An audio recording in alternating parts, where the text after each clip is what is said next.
Are you ready to test your knowledge of the crucifixion of Jesus Christ? This is the first installment of the Crucifixion Quiz.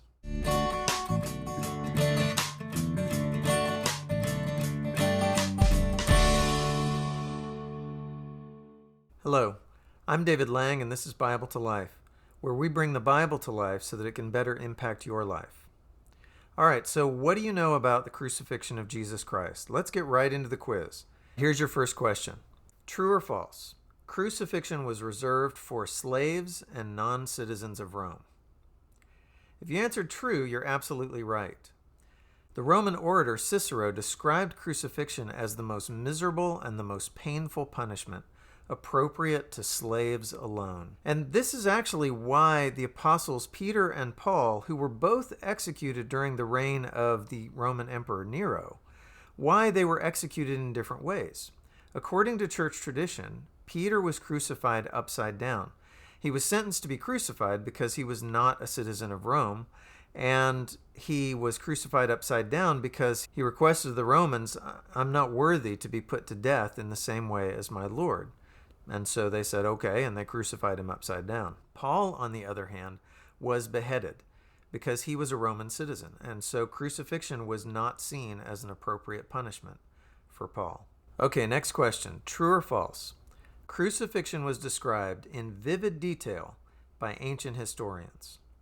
When you consider the thousands, possibly even millions of people that the Romans crucified over the centuries, you would think that the answer would be true, that some historian somewhere along the way would document what kinds of torments the Romans inflicted on their subjects.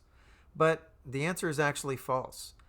Almost nobody in the ancient world wrote down what crucifixion was like. It was apparently seen as a distasteful subject among Romans. It was too brutal, too gory to make it into polite conversation. All right, here's the final question of today's installment of the Crucifixion Quiz.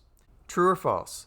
The Gospel writers give us detailed descriptions of Jesus' crucifixion. Surprisingly, that's false. The Gospel writers simply tell us that Jesus was crucified. For example, in Luke 23:33, it says, when they arrived at the place called the Skull, they crucified him there. There's no description of the process by which Jesus was crucified. The Gospels don't even record a detail as seemingly significant as the fact that Jesus was nailed through his hands and his feet.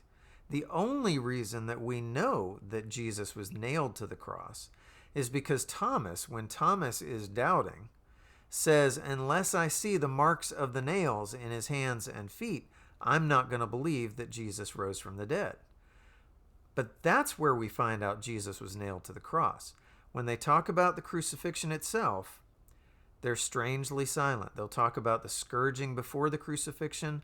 They'll talk about the aftermath of the crucifixion, but the crucifixion itself, they simply say he was crucified. So we don't know what kind of cross he was hung on. We don't know any of those details. It's all speculation. All right, so that's today's installment of the Crucifixion Quiz.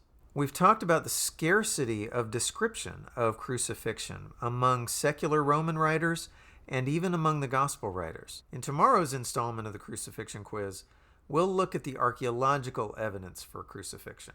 So be sure to come back for that tomorrow. Go ahead and let me know in the comments how you did on the quiz. Were there any questions that surprised you? And if you enjoyed this video, please like it and subscribe to this channel. Thanks. Have a great day.